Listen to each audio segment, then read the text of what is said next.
فكل ابن آدم خطأ وخير الخطائين التوابون. متى بتكون أنت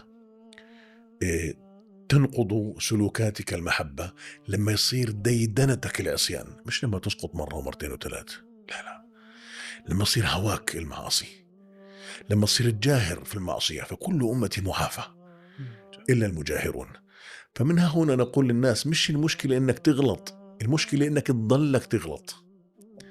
مش المشكلة إنك تعصي، المشكلة إنك تفخر في المعصية. اوعى تفخر في المعصية، بتروح على النار. إذا كنت تفخر بالعصيان وتجاهر به أمام الملأ، أنت راح تروح على النار. نعم، هذا مصداق حديث سيدي صلى الله عليه وسلم. ما هو أنا ما راح أكون الشيخ علاء الحنون وأخدعك.